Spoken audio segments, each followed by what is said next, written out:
कल जो आप लोग जलसा करने जा रहे हैं, ये आप लोगों का आखिरी फैसला है? सड़कों के आप लोग ये क्यों समझते हैं कि सड़कों पर निकलने से ही आप लोगों के मसाइल मुश्किलात कम होंगे, बावजूद इसके कि पूरी कौम जानती है, इवन कि आप लोगों के अंदर भी ये रियलाइजेशन है कि सड़कों पर आने से आप लोगों के हमेशा मसाइल ख़त्म नहीं हुए, कम नहीं हुए, हमेशा बढ़े हैं?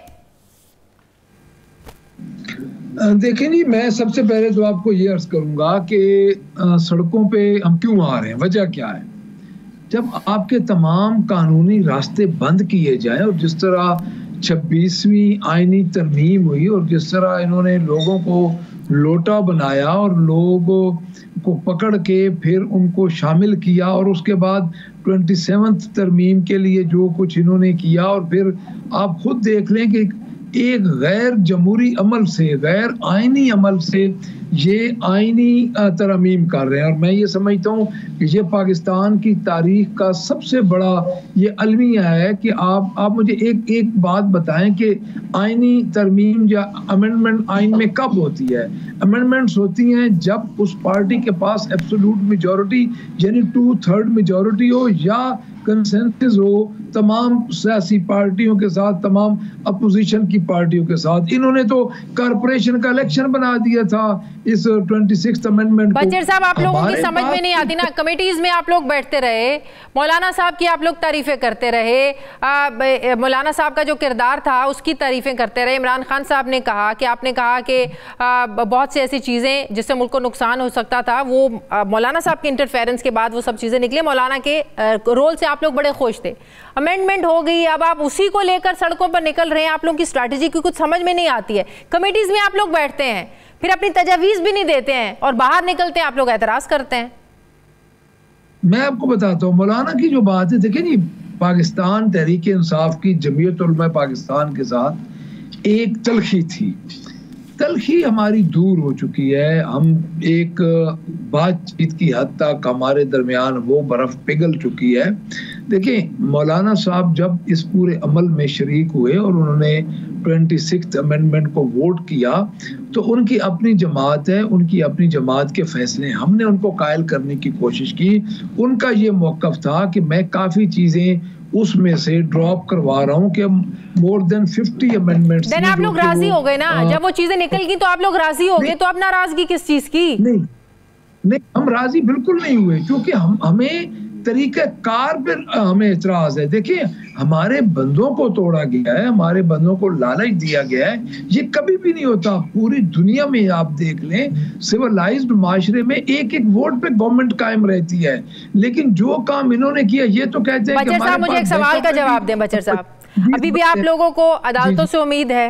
इमरान खान साहब ने कहा कि उम्मीद हमें, जो हमारे मामलात हैं इन्हीं अदालतों से हल होने हैं, इन्हीं अदालतों से आप लोगों को इंसाफ मिलता है। तो 26वीं आईनी तरमीम के नतीजे में जो आपकी अदलिया में, जुडिशरी में जो एक तब्दीली आई है, आईनी बेंचेस ने बनना है, जस्टिस याहिया अफरीदी साहब चीफ जस्टिस बन चुके हैं, जिस तरीके कार के इख्तलाफ की आप बात कर रहे हैं उसी तरीके कार से ये सब कुछ हुआ है ना, तो फिर आप लोग उम्मीदें क्यों रख रहे हैं? अगर वो तरीके कार गलत था जिसके नतीजे में सब कुछ हुआ, उम्मीदें फिर भी आपको यहीं से। मैं अर्ज करता हूँ आपको, हमें जस्टिस याहिया अफरीदी पे कोई इतराज नहीं है। हमारा जो पहले मौक़िफ़ था वो ये था कि मोस्ट सीनियर, जब हम मंसूर अली शाह साहब का नाम लेते थे तो इसका ये मतलब नहीं था कि मंसूर अली शाह साहब, इसका मतलब ये था कि जो नेक्स्ट मोस्ट सीनियर जज होगा, काजी फायज ईसा के बाद हमें इंसाफ की तवक्को है। क्योंकि काजी फायज ईसा का तो आपने खुद देख लिया कि उन्होंने जो हाल हमारा किया, हमारी पार्टी का किया, वो तो एक टोटली एक पाकिस्तान की स्याह तारीख में अदलिया में उनका नाम लिखा जाएगा कि एक पर्टिकुलर पार्टी को जिस तरह उन्होंने निशाना बनाया। अब भी हम, लेकिन हमारा जो इतराज है, हमारा इतराज अपनी जगह पे इस सेंस में कायम है कि देखें, कोई जमात भी अगर कोई अमेंडमेंट लाना चाहती है तो उसका बुनियादी असूल है कि उसके पास 2/3 मेजॉरिटी हो। उसके पास अगर 2/3 मेजॉरिटी नहीं हो तो कंसेंसस हो तमाम सियासी जमातों का। आप देख लें 73 का दस्तूर हमें मिला, उसमें पूरी पाकिस्तान की उस वक्त की सियासी जमातों का कंसेंस था, तमाम जमातों का वो मुश्तरक का दस्तूर है जिसको आज हम लेके चल रहे हैं, जिसकी शक्ल ही हमने बिगाड़ दी है। अब आप मुझे ये बताएं, कल आप लोगों ने क्या स्ट्रेटजी क्या देनी है? कल लोगों को इसलिए इकट्ठा कर रहे हैं कि उनको बताएं, सुन ले मेरी बात, मेरा सवाल सुन ले। कल लोगों को इसलिए इकट्ठा कर रहे हैं कि उनको बताएं कि पूरे मुल्क में आप लोगों ने एहतजाज का दायराकार कैसे फैलाना है, कैसे पूरी कौम ने सड़कों पर निकलना है, इसलिए कल सवाबी में लोगों को इकट्ठा कर रहे हैं। जी, मैं अर्ज करता हूँ आपको, हमारा सवाबी में लोगों को इकट्ठा करने का जो मकसद है, ये पहली दफा तो हो नहीं रहा। हम तो 9 अप्रैल जब से रजीम चेंज हुआ है उस वक्त से लेके आज दिन तक हम एहतजाज में हैं, और ये पाकिस्तान की वाहिद पार्टी है जो कि इस वक्त भी मुकम्मल एहतजाज में, 2 साल हो गए ये एहतजाज में है। हमारा मकसद ये है कि हम लोगों को बताएं कि लोगों के फंडामेंटल राइट जो है वो इस वक्त सलब हो रहे हैं। हमारे पास जो इन्होंने ये जो काम किया है, इस तरह तो जो पैरेलल सुप्रीम कोर्ट के अंदर एक नया लोगों को ये भी बताएं कि हम आपको एहतजाज की कॉल देते हैं, आप लोग तो बेचारे घरों से आ जाते हैं, आप लोग तो आंसू गैस के शेल भी खाते हैं, आप लाठियां भी खाते हैं, लेकिन कायदीन नजर नहीं आते कहीं पर। गंडापुर साहब गायब हो जाते हैं, बड़ी लीडरशिप तो नजर नहीं आती। लोगों को ये भी तो बताएं।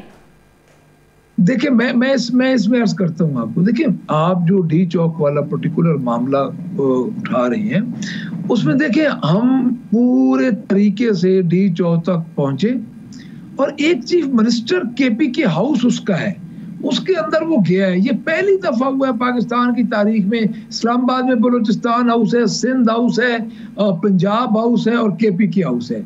देखें, पहले कोई प्रेसिडेंट नहीं थी, ये अनप्रेसिडेंटली हुआ है कि वहां पे जाके रेंजर पहुंच गई है और इदारे पहुंच गए, एजेंसीज पहुंच गई और उन्होंने जाके अली अमीन को गायब किया है।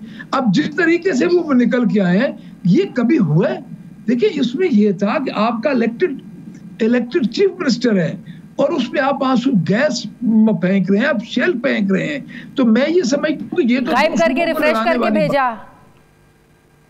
देखिए, रिफ्रेश मैं नहीं कह सकता कि रिफ्रेश करके भेजा है, वो अपनी पार्टी के साथ हैं और उसी तरह ही अपनी पार्टी को डिफेंड कर रहे हैं। देखिए, उनका एक स्टेक है, वो एक स्टेक होल्डर हैं, वो इलेक्टेड चीफ मिनिस्टर है और जो हाल उन्होंने इनका उसका किया है, तो आप क्या समझते हैं कि ये कल उन्होंने इस्लामाबाद आईजी पे पर्चे का हुक्म दे दिया। मुझे बात बताएं ना, सड़कों पर निकलने से क्या फायदे आप लोगों को मिले? हुकूमत तो पार्लियामेंट में कामयाब हो रही है, पार्लियामेंट्री सिस्टम है, जमहूरी सिस्टम है, पार्लियामेंट में रह के फैसले होने हैं, पार्लियामेंट में रह के आप लोगों ने आवाम की, ज़ाहिर सियासतदानों ने खिदमत करनी है।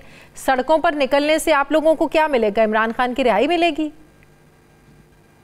देखिए, इमरान खान की रिहाई जो हम कोशिश कर रहे हैं ना जी, इमरान खान के खिलाफ बेसलेस मुकदमात हैं, वो इंशाअल्लाह ताला आपको भी पता है कि बड़ी जल्दी वो खत्म हो जाएंगे। हमें भी पता है जिस तरह वो ट्रम्प आ गए। नहीं, ट्रम्प देखें, ये इनकी अपने ज़हन की इस्तिलाह है मुस्लिम लीग नून की, कि वो खुद ये बातें कर रहे हैं। होना क्या है, अब मैं जी बताता हूँ। डेफिनेटली अमेरिकन पॉलिसी चेंज होनी है, रिपब्लिकन की पॉलिसीज और है, डेमोक्रेटिक की पॉलिसीज और है। जब पॉलिसी चेंज होगी तो उसमें एक बहुत बड़ी आवाज है। इमरान खान को आम लीडर नहीं है, पूरी दुनिया का वर्ल्ड फेम वो है और उम्मत मुस्लिमा का एक वो मुसलमान लीडर इस वक्त बन चुके हैं। तो उनकी जो पॉलिसीज होंगी उन पर जरूर असर। ये तो मेरी बात सुने ना, मीठा मीठा आप कड़वा कड़वा थू थू, मेरी बात सुने। इंटरफेरेंस तो इंटरफेरेंस है, वो चाहे निकालने के लिए इमरान खान को हो या जेल से निकलवाने, इंटरफेरेंस तो पाकिस्तान के मामलात में जनाब। मैं अर्ज करता हूँ जी कि ना ही हम ट्रंप को कहेंगे कि वो इंटरफेरेंस करे, हमें अदालतों से उम्मीद है और इसीलिए हम कहते हैं कि जुडिशल कमीशन बनाया जाए, क्योंकि हम ये समझते हैं कि ये टोटल फेक मुकदमात है। एक बंदा उस दिन जेल में था, आपने खुद उसको पकड़ के जेल में डाला और पूरे पाकिस्तान के 9 मई के मुकदमात उन पे बना दिए। यानी ये क्या है? ये तो आप देखें ना, एक बंदा इधर 6 मुकदमे एक बंदे पे, दरमियानी फासला 400 किलोमीटर है। हम अपनी अदालतों में केस लड़ रहे हैं। अच्छा, कल क्यों नहीं मिलने दिया गया आप लोगों को? 6 लोग गए, मिलने नहीं दिया खान साहब से।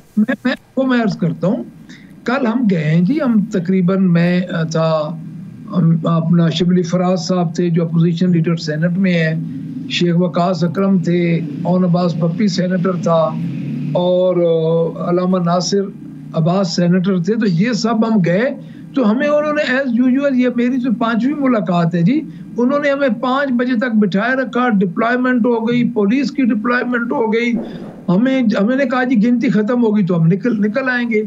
यानी ये खौफ व हरास, और आप और अंदाजा लगाएं कि कंटेनर लगा दिए थे इन्होंने सड़क पे। सही। अब 6 बंदों के लिए तो कंटेनर लगा दिए, तो अब ये मुलाकात नहीं करने दे रहे, इससे बड़ा आप क्या समझती हैं?